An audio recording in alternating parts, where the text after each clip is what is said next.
Yo, what's up, guys? It's your boy, Yo Crypto. In today's video, we are going to be making a tier list based off of the Pioneer 2 beta test. Keep in mind that this tier list is only going to be focusing on everything that happened within the beta. That means that we have to consider that the beta was only ran for around 30 days, which means there were some pieces of content that the majority of players wouldn't have been able to reach, such as Damien and Lotus. So that means that I will be ranking this based off of how these classes perform up until 4-door, which is Chaos Root Abyss, and in a lower funding environment. That means some classes that perform much better in a higher funding environment probably be rated a lot lower, but they would probably perform a lot better inside a real server. And we know that the real server is very likely to launch at the end of next month in April. There will be a ton of guides coming out in the near future. So without further ado, let us start off by naming some of the criteria that I am kind of basing this off of. So the first thing that we are going to be basing this off of is solo bossing. Solo bossing is super important because this is where you are able to obtain the best gear in the game, which you are then able to either hold or sell for an XPC in the future. And also during the Pioneer test, you were able to gear leap your characters, so the equipment has a lot of value. And the best way to get these gear and have the highest odds is to solo the boss. So the second thing that I am also ranking is party bossing. And the reason why party bossing is still really important is because were periods of the game where you did need to form a party to obtain your initial gear, such as Von Leon, or a struggle party when you did stuff like Arcarium. How valuable you were to these parties meant it was easier for you to get included. And the third thing that I am ranking is mobbing. How good is this class at farming and clearing a map efficiently? I think this is super important, but keep in mind that mobbing for some of these classes are a lot better when they have better funding. And something I also did want to add is that in the Pioneer test, funding was very low because you had to basically make everything from scratch, and it was very hard for you to buy your way and you had to earn everything. And last thing to keep in mind is that there are a few classes on this list that I am not really familiar with, but I'm just basing this off of what I know. So take everything with a grain of salt. And this list would look very different in a live server. Okay, so let's start off with Paladin. I think Paladin is a very good class, and I'm going to put them in A tier because this class has a bind, which is super OP. I think that everyone that was playing during the beta knew that if you had a bind on your party, the boss was like 100 times easier. And this really is important for bosses like Magnus, or if you were doing Chaos Vellum, to be able to lock down these bosses was an invaluable tool to have.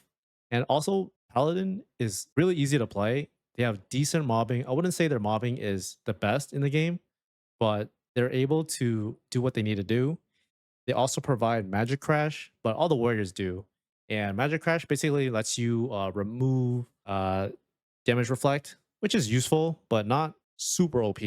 And I think the thing that makes them stand out is that they have Synchro, which lets them be invulnerable for like 30 seconds or something. And this means that you can pretty much consistently dish out, as much DPS as you want for over 30 seconds. So yeah, I think Paladin is probably the best warrior in the game right now, especially also because their equipment was very cheap, so funding them was not very hard. Okay, for Dark Knight, I'm putting them in the C tier, and the reason why I think they could be C tier is because I just don't think they do anything too crazy that any other class can do. I think their mobbing is kind of like whatever's, and their damage output, it does seem like they are struggling a bit. Just from what I've seen from other players talk about, they really did regret playing this class during the beta. But something that's nice that they do have is they have an extra life just through one of their skills. And depending on how you use that certain skill, you can also get like 15-30 seconds of invincibility, which is pretty good. But one of the reasons why I wouldn't really like to play this class is because they require a cooldown hat later down in the future, and funding something like that is just super expensive to do. But yeah, I think Dark Knight, like, it's just not a class I enjoy playing. But I also do think that it's not very strong as it is right now. It doesn't provide any sort of crazy support like Paladin does, or even Hero.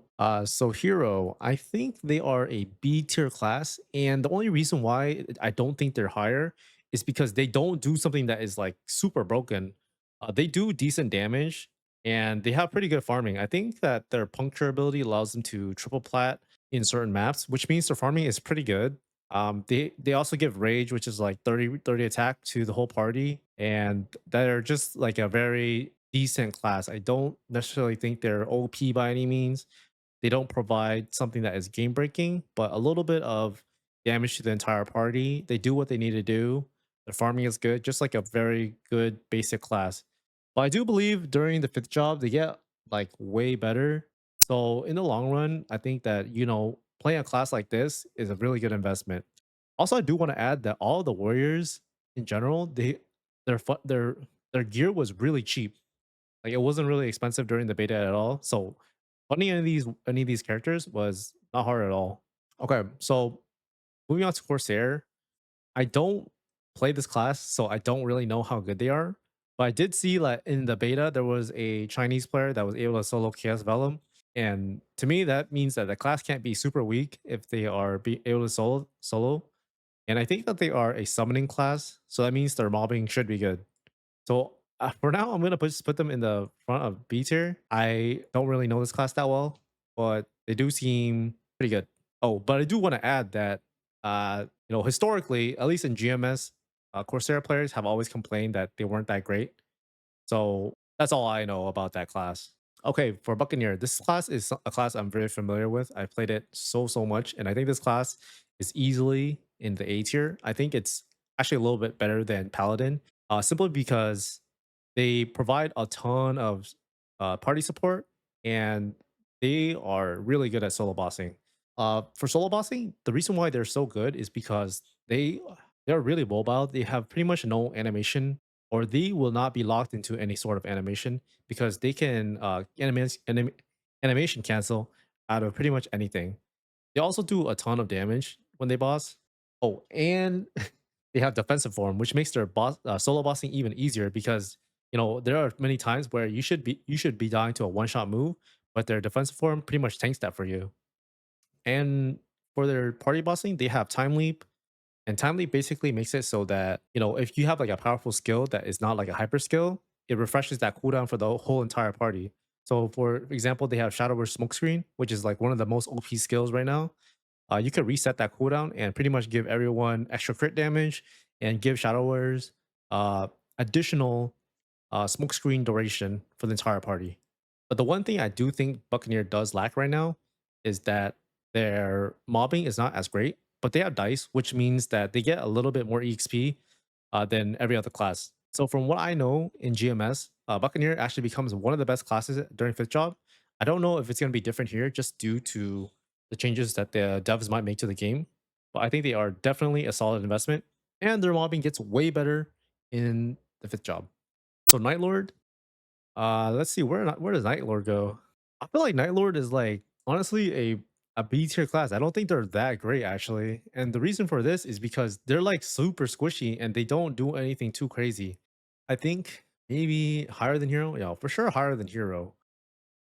Yeah. Okay. So the reason why I'm putting it higher than Hero is because they have Dark Sight, and access to Dark Sight means that you pretty much ignore like a lot of boss mechanics, such as you're fighting Vellum. Any of the stones that drop down that would stun you, they can Dark Sight that. All of the balls during Magnus. Honestly, because they could do that, I think I'm gonna put them above Corsair. Yeah, so being able to ignore like half of the boss mechanics in the game with Darksight is like a very powerful tool. And from what I know, their damage output is pretty good. I don't know if it's like super busted by any means, but yeah, they're just like a very good class. The one thing about them though is that they're pretty squishy. That means like when you're just training or anything like that, you might run into potion problems. At least that's what I know. And I think that they would be a lot better with more funding because they have these skill like that shoots a bunch of stars around, and that would make their mobbing very easy. If they're really funded and those things one shot, that means their farming becomes exponentially better. So I think with really good funding, this class would go from B to A just based off of having access to really good farming. Okay, so the next class is Shadower, and this is actually the class I main. I'm putting this class in the S tier, and the reason for that is because this class is really freaking broken. It has pretty much everything where like Like based off of their solo bossing, I think they're the best solo bosser in the game. They have smokescreen and dark side. So one of the most OP things about Shadower is they can smoke screen inside their they can dark side inside their smoke screen, and that pretty much creates an opportunity where like half of the bosses pretty much cannot do damage to Shadower to your character, but you can damage the boss, and you pretty much are ignoring the majority of the mechanics that the boss might throw at you. Additionally, they also get Shadow Veil, which they can also dark side inside of that. And during dark side, the class gets like 15 or 10% for extra final damage. That means you're doing additional damage inside your dark side. As you can see, that this means that you can solo a lot of bosses way easier than a lot of other classes. And in party bossing, they're really good too. Like for example, in Arcarium, there were a lot of times where there's like this one shot move, and your whole party would not be able to dodge it. But you're able to dodge that one shot move. I believe that you put down the smoke screen, and your whole party can avoid that one shot move as well. And also, smoke screen gives additional crit damage to the whole party. So that makes them like super OP. And when they farm, like their farming is also really good.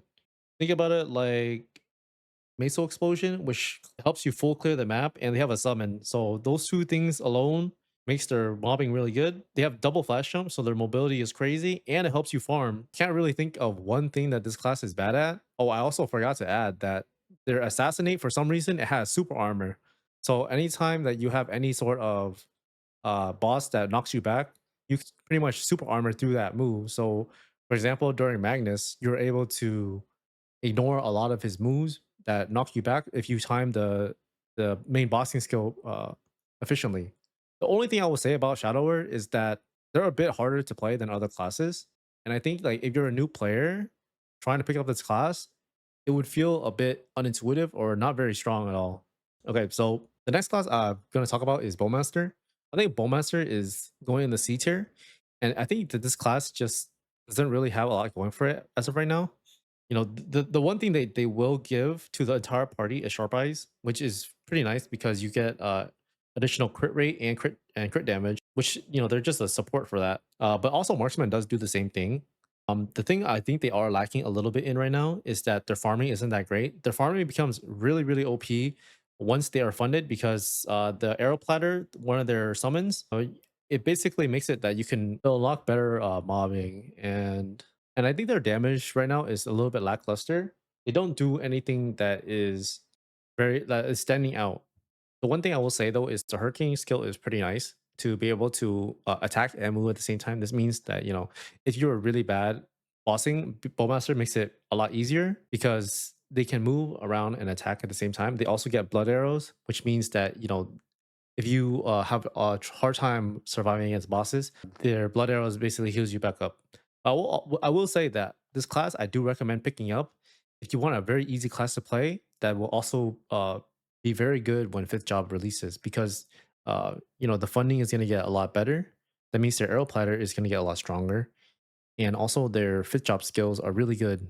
And this unlocks one of the laziest training methods we will see when fifth job releases. The next class I want to talk about is Marksman. I think a Marksman.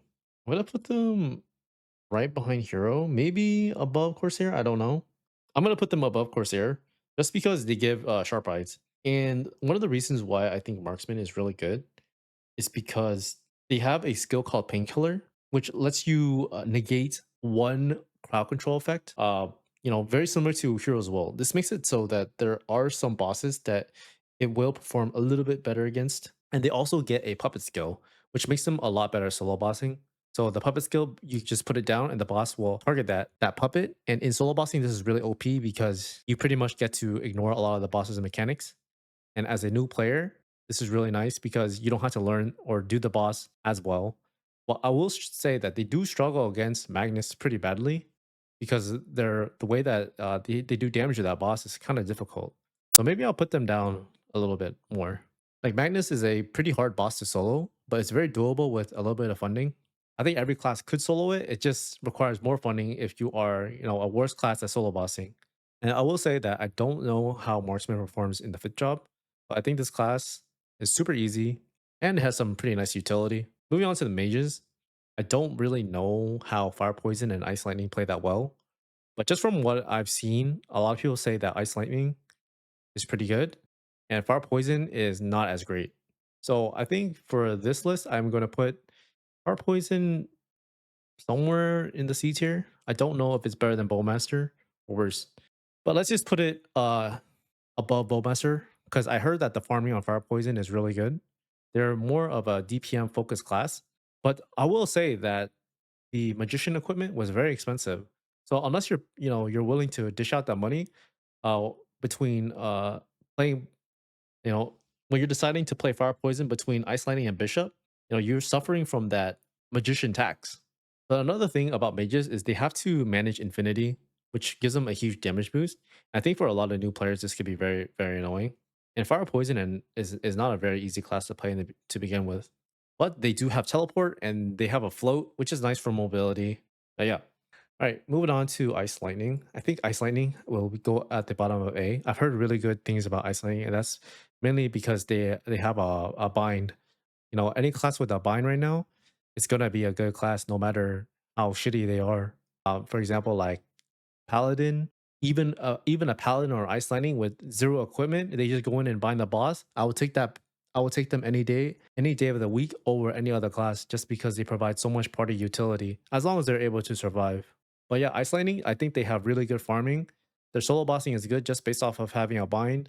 And this class looks really cool in general. However, I am putting them down below the Paladin because they are more expensive to fund with, the magician tax. If you play during the beta, this tax was crazy for magicians, and they're really and magicians in general are really popular. But yeah, I will admit that I don't really know much about these two classes to really rank them accurately. All right, and for Bishop, I'm gonna be putting them in the top of B tier, and the only reason why I'm not putting them below or in the A tier is because I don't think their solo bossing was that great, but they're very desirable in party bossing. Bishop will go up a lot after the game is released because when new players or when players start pushing towards harder content, Bishop becomes a class that everyone will want to be a part of or want to be in their party. They provide a ton of support that gives the whole party a lot of damage. So these are skills such as bless. I believe one of the skills give final damage to the entire party. Class is really good also because their farming is good. It's not as good as if they had a lot of funding because right now the game, at least in the beta, most of the time the summons that you had they didn't really do that much because they don't one or two shot a part of the map. That means that you kind of just put them down, but their main mobbing skill, Big Bang, is really good for clearing mobs. I will also say that Bishop is one of those meta defining classes. So if you play Bishop, this class will hold its value over the entire lifespan that this game will exist. That means that this class is probably like one of the best classes to main because you know that this class will never be irrelevant. And in the future, when you could fund this class a lot more, the solo bossing does become really good. And if the game is kind of headed towards what the Web 2 counterparts is like, this class is meta defining and it's hard. And during Fit Job, they get Benediction, which is one of the most OP skills, pretty much giving the entire party like 80% final damage, something like that. It's really crazy. So yeah, so this is kind of my list right now. Um, remember that this list could change during the launch of the game. I will admit some of these classes I don't play or have never played, or I've only played a little bit. So yeah, remember that this tier list is based off of the Pioneer test phase only. With those set of criterias, I think that I'll do a tier list sometime later on when the actual game launches and we've had some time with the game and how the meta develops. But if you guys enjoyed this video, make sure to like, subscribe, and we got a lot of guides coming out real soon. All right, see you guys later. Peace.